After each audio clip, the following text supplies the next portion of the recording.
how's it going? So we're going into the trailer, the preview for episode 4 of season 2 of House of the Dragon. Okay, so before we get started, 3 things we're going to be looking out for in this episode. We are going to be looking at our trio of green war tyrants and how they take their battle planning. We're going to be looking at the outfall of the whole Rhaenyra and Alicent conversation and, their perspectives on things going forward. And we're also going to be keeping an eye out for any Harrenhal scenes and hoping and praying that we get some more Simon Strong, because he was an absolute delight in the last episode. So here, this first scene, we have, we're overlooking the shoulder of some knights. And, as we spoke about in the last episode anyway, we know that this is going to be a very battle-heavy episode. The title for this episode is actually The Dance of Dragons. And I figure that's probably because this is going to be the first major battle sequence that we get within the war. And over this we have Alicent Hightower saying, "Only weeks ago my lord husband was alive and the realm was at peace." So per Viserys, it's not long since we've had him with us, and Alicent is obviously reminiscing about this and, this peacetime that was prolonged for a long time, obviously, because we had the reign of King Jaehaerys was peaceful, the reign of King Viserys was peaceful, and now this is going to be anything but. So in this particular scene here, we see the cane over here, which would indicate that she's speaking to Lord Larys Strong. I think it's really interesting that, we're going to have to learn if he finds out that Harrenhal has been taken by Damon. That might be something that comes up in this conversation, and Alicent might be, fretting, thinking, right, well, if he's taken this, then clearly all-out war is going to happen. And we do see within the last hour, the Game of Thrones official channel put out another teaser for this, and it shows the next clip in this sequence where she says the war will be fought and many will die, which I believe we have already had. But obviously she's currently fretting about all this. She doesn't really know how things are going to go, other than into a complete state of disarray, and there's going to be massive losses on both sides. Okay, so obviously we have a lot of readying for war here. We have the spinning of the ball. Yeah, okay. So here we have these shields, and these are the shields of House Darklyn, and we are going to be seeing over here as well, we have the banners of House Rosby. So we're going to be seeing another better clip of this in just a second, so I'll speak more about it then. But obviously we see, these houses are getting ready for war. These houses are both in the Crown Lands, which is where, Aegon's forces and his delightful Hand of the King is headed towards to secure the houses there for their side. And again, a lot of scenes just readying for battle. We have Aegon looking very, very pitiful. This poor man, he just wants to be seen as strong. Not poor man, he's an awful, awful man. All these people are. But in this scene, and with how Tom Glencarney plays him, you do have to have a lot of empathy. He is obviously sitting here, and the crushing weight of being king is getting to him. And all he wants to do is go out and prove himself and have the love and adoration of the small folk and of his family. And he's really not being allowed any position to do so. So, here we have Alicent again saying, "You might be half the king your father was." And that's just reiterating to him that, you will never be half the man your father was. You're a pathetic excuse for a king. And, it's just reiterating this insecurity that he has about his own capabilities and his own ability to rule and his own ability to, show strength and show force and to be someone who is both loved and threatening, So we see these inner conflicts within him, and it's something that we revisit throughout the trailer. And then we see him lift his head, and he threateningly, warns Alicent, tread carefully, because she's obviously making, slights at the king. And she sits at the other end of the table with her glass of wine in hand, looks up and says, "Or what?" At this stage, I think she's really got to a point of not necessarily caring very much, because she realizes that all this is essentially her fault for a misunderstanding, and now there's nothing that she can do to stop it. So it's going to be interesting to see if she turns to substances in the same way that her son has. And even Otto, you know, you're hard pushed to find a scene where Otto isn't drinking wine as well. It's like the weight of these responsibilities and of the responsibility and consequence of your decision making when you're in this position of power gets to them in such a way that all of the Hightowers kind of find, you know, substance misuse as a way of coping with these consequences. Okay, so we have Kristen Cole and his men bringing someone down to, I think it's this later scene where we see him swinging the sword, delivering the king's justice, which I think that whole pursuit of the houses in the Crown Land is going to end up being. And again, we have Gawain Hightower looking a bit worse for wear, a bit bloodied now. He's not the dapper, you know, arrogant young lord that he once was. Okay, so it's very interesting that they chose to include these shots. Again, we have Kristen Cole up here with all his men, and these seem to be bannermen or vassal houses looking on, because we do see that when he goes to swing the sword, it seems as though this is the colour that the man is wearing. You know, these are the robes that the man is wearing. And also we see that this is a Darkland shield that we've seen from one of the previous clips earlier on up here. So they're giving us some hints as to how things will go. Here we have Alicent, and she seems to be playing with one of the stone figures, probably the stone dragon from the model of Valyria that her son destroyed in episode 2. And obviously, you know, this stone dragon has a lot of symbolism in that it was initially what sparked and reinforced her relationship with Viserys. You know, it showed to him that she is a wonderfully caring woman, and she's obviously lost a lot of that now because she's been so hardened in this role and because of the things that she's had to do or felt that she's had to do. So she's kind of lost that, you know, that innocence that she had in her girlhood. She had to sacrifice all that to take on this role and to follow through with it. We also see a later scene where Damon is having some sort of flashbacks to, you know, things that relate to Viserys. So I feel like we're going to get a lot of that harkening back, you know, as she was saying, you'll never be half the king your father was. I think there's going to be a lot of reminiscing in this episode, a lot of regrets, and a lot of people wishing that they had played particular political scenarios a bit differently. Yeah, so like I was saying, here we can see that is the same uniform that the men in the crowd were wearing. So this is obviously a very public delivering of the king's justice. Yeah, and there we go. So he's asking Gawain Hightower if he's afraid, and Gawain says, "Worse, I'm rational." So obviously there is some conflict here in how the Green Camp is choosing to advance their efforts in recruiting, and also their war efforts, because obviously we are going to see a lot of battles in this episode. Then we have Vhagar, and I believe, based on this mane of spikes, that this is the Red Queen. Okay, so this is the shot that I was talking about earlier. Here we have the Darkland shields.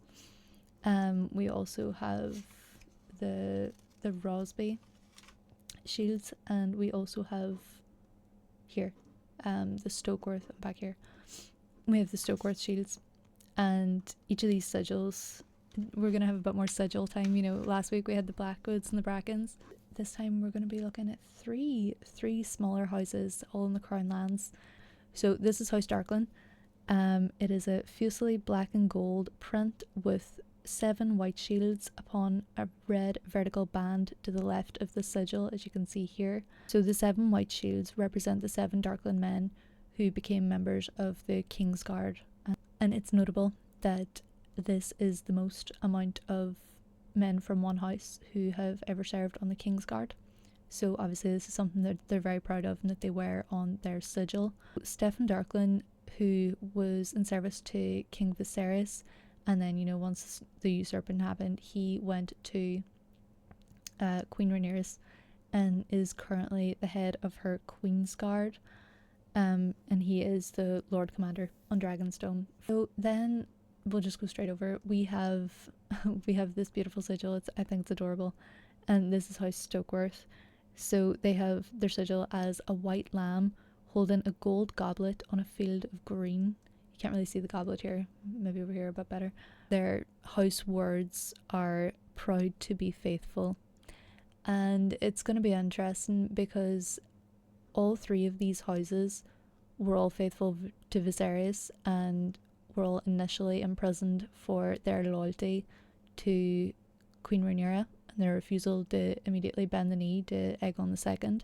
So we are going to be seeing, you know, this conflict between these houses, who were the exact houses that Kristen Cole intended to go and, you know, test the loyalty of, essentially, and try and gain their banners. Obviously, House Darklyn are, you know, very much committed to the cause of Rhaenyra. You know, she currently has Steffan Darklyn serving as her Lord Commander and head of her Queen's Guard. So they are obviously going to be very staunch supporters. So based on the fact they're fighting alongside these two houses, we are to assume that all three of these houses are currently fighting on the side of the Black. But essentially we're going to have to see who remains loyal. So it looked like from that earlier scene that there is a bit of contestation from the Darklands when they are, you know, brought before the vassal houses for, you know, this delivering of the King's justice. Then we have House Stokeworth, whose motto is obviously proud to be faithful. We'll see if that extends to their allegiance and fidelity to the side of Rhaenyra in this conflict. We also have House Rosby, which is their banners over here. You can see one of their shields just here. And their crest is 3 red chevrons on ermine. I hope I've pronounced that correctly, but if not, basically 3 red arrows, and there's a nice wee design in the background. Much like Lord Stokeworth, Lord Rosby was also imprisoned after the usurping for their support of Team Black, so we are again going to have to see if they suffer the same fate as House Darklyn in this conflict based on, you know, earlier scenes, or if there is some sort of swaying of allegiance when they are offered the King's justice. So then we have Rhaenyra, and she says, "My father believed that I was to unite the realm." And we have this shot of Damon, and he's looking at the Iron Throne in King's Landing. Obviously we know he is in Harrenhal, and as much as it wouldn't be impossible for him to fly there, it's highly unlikely, so this is likely another vision that he's receiving. He is looking up at the throne. Again, this evokes images of, you know, in the first episode when we're first introduced to him and he's sitting on the throne, he's very arrogant, but now he's looking up at it and it's almost as if he's contemplating, is this something that he wants? I think what we're supposed to take from this is that he's looking upon it as if to think, you know, I could take this for myself, but realistically I think he's looking at it more in reflection of, again, King Viserys' reign and how it was relatively peaceful, and now that in his absence they've all plunged the realm into war. I believe this is Rook's Rest, and we seen in episode 3 that Sir Simon Staunton, who is the Lord of Rook's Rest, saying that he was, or asking Rhaenyra essentially if he could go back to Rook's Rest to, you know, ready the battlements in case of an invasion, because based on the battle planning of the Greens, they were planning to go from King's Landing, you know, up through the Crown Lands. They presumably went to Rosby, Stokeworth and Duskendale based on those 3 houses that we just mentioned, and they'll be making their way up towards Rook's Rest. So we are going to be seeing some sort of confrontation there, and I imagine that that's what this shot is setting up for. Yeah, so Rhaenyra says that she needed to know that there was no other path, and I think essentially that's what that last scene in the last episode was a setup for this. You know, she's been shown restraint this whole time and demonstrating to her side that she doesn't want to just plunge the realm into an all-out dragon war because there will be no winners. But now she knows that there is no other path. She's had to send all of her children away. She's gone and done the stupidest thing and put herself in the utmost danger to try and negotiate peace terms under any condition, and it just hasn't been possible. And Alicent has made it very clear that she holds absolutely no power anymore, and Rhaenyra knows that she can't negotiate with any of the men that are on the side of the Greens, so she knows that discussion is well and truly over and they have no choice now but to go to battle. And we had Rhaenys there walking out to Millie's, and again we have Aegon II looking very deep in thought, and then very enraged, looking like he's gonna go out and act on some impulse, I'm sure. Yep, see, this is a very interesting shot because clearly there are no Darkland shields here, but we do have Stokeworth and Rosby shields here. It's interesting that this is overlaid with Kristen Cole speaking to the crowds of men that he is supposedly commanding over now, saying hold your courage, hold your wit. And then we had a really beautiful shot there of Sunfire flying over King's Landing, and we have not seen Sunfire flying over King's Landing, so are we to assume that in the last scene Aegon lost his temper, decided that he was going to take Sunfire and head on out to battle? We shall see. And everybody's all geared up, ready to go, helmets on, so they must send the dragons to war. She's finally come to agreement with her Black Council, and we have this really lovely touching interaction with, you know, her and Jace. Jace looks very, you know, it's furrow on his brow again. It looks like he's looking to go out and partake, and she is, you know, gently caressing his face and doing her motherly duty in hopefully trying to deter him. I think she's going to be really reluctant to let her sons engage in any type of warfare, like we seen in the last episode where he wanted to patrol King's Landing and she wouldn't let him and instead sent Bela. So I think she's going to be sending dragons, but not her sons. So I imagine, because Damon's already off gallivanting, that is why we're going to be seeing Rhaenys and Millie's going off. It's so interesting seeing the juxtaposition between these earlier shots of Alicent speaking to Aegon and, you know, having complete disrespect and having absolutely no love and care and in fact challenging him, and then we have these shots of Rhaenyra just acting really lovingly and caringly towards her son. You know, clearly they have this emotional bond that Alicent and her sons do not have. Oof. We are clearly having some intense dragon fire in that scene. We see Aemond seemingly trying to dodge some flame, or perhaps that's the flame coming from behind Vhagar, but the fact that Vhagar is turned entirely around and shooting fire would suggest to me that this must be an air dragon battle. Yeah. And so I think this is going to be part of this sequence, this dream sequence with Damon and Harrenhal, where he's looking at the Iron Throne. And this is why I think that it's going to be a reference to Viserys, because this is such a distinct throwback to when he dropped his crown and Damon went, picked it up and put it back on his head. So I think this is going to be another reflection looking back at, you know, here's the king that we had and here's what we have now. So the horrors I have loosed cannot be for a crown alone, and obviously the significance of this being spoken over this shot is because this is the crown that Rhaenyra currently wears, and it's Rhaenyra currently speaking these lines. Then we have this absolutely devastating shot of Vhagar flying over the top of all of these soldiers, who I am sure are going to be looking up in utter awe and dread in equal measure. So that's going to be our next episode that we have to look forward to, and look forward to it we are.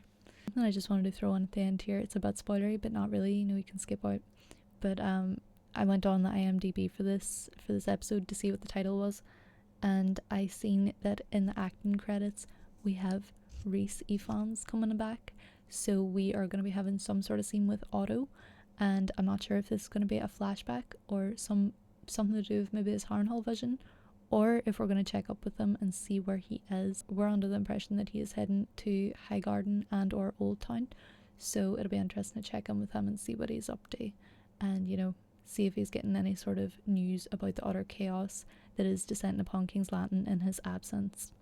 So looking forward to this episode, and I'll see you all then.